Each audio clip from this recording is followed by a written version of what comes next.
Hello guys, എല്ലാവർക്കും വീഡിയോയിലേക്ക് സ്വാഗതം. നമുക്കിന്ന് സഞ്ജു ടീമിൽ ഉണ്ടാവുമോ, പുള്ളിയുടെ ഏകദേശം എങ്ങനെയാണ് നമുക്ക് ഈ ലോകകപ്പിലെ ഒരു ഭാവി നമുക്ക് നോക്കാം. ഈ ലോകകപ്പിൽ നമുക്ക് ഓപ്പണിംഗ് പൊസിഷനിലേക്ക് ഒരു ചാൻസും കാണുന്നില്ല നിലവിൽ. അല്ലെങ്കിൽ അഭിഷേക് ശർമ്മയ്ക്കോ ഇഷാൻ കിഷനോ പരിക്ക് പറ്റണം, അല്ലാണ്ട് ഫോം ഔട്ട് ആയാൽ തന്നെ അവരെ മാറ്റാൻ സാധ്യത വളരെ കുറവ്. പിന്നെ ഒരു സാധ്യതയുള്ള റിങ്കു സിംഗ് ആണ്. റിങ്കു സിംഗിന് എന്തെങ്കിലും പരിക്ക് പറ്റുമോ, അല്ലെങ്കിൽ റിങ്കു സിംഗ് ഫോം ഔട്ട് ആവുക 2-3 കളിയിൽ കളിച്ചില്ലെങ്കിലോ സഞ്ജുവിന് അവിടെ ഒരു സ്കോപ്പ് ഉണ്ട്.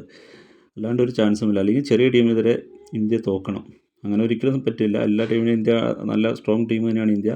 എന്നാലും സഞ്ജു കളിക്കുമെന്ന് നമുക്ക് വിശ്വസിക്കാം. ഒരു അവസരങ്ങളും കിട്ടാണ്ടിരിക്കില്ല. ലോകകപ്പ് കഴിഞ്ഞ് കഴിഞ്ഞാൽ പിന്നെ സഞ്ജുവിന് ടീമിൽ നമുക്കൊന്നും പറയാൻ പറ്റില്ല. ഇപ്പോൾ അന്യായ ഫോമിലാണ് വൈഭവ് സൂര്യവംശിയൊക്കെ. അതിന് സഞ്ജു ചെന്നൈക്ക് വേണ്ടി IPL മാരകമായ ഇന്നിങ്സ് കളിക്കണം. ഒരു 700-750 റൺ സഞ്ജു അടിച്ചാൽ സഞ്ജുവിന് ടീമിൽ തുടരാം. സഞ്ജു എന്നായാലും അതിന് കഴിവുള്ള ആളാണ്, കളിക്കുമെന്ന് നമുക്ക് പ്രതീക്ഷിക്കാം. എന്തായാലും സഞ്ജു നല്ലൊരു ഫോമിലേക്ക് വരട്ടെ.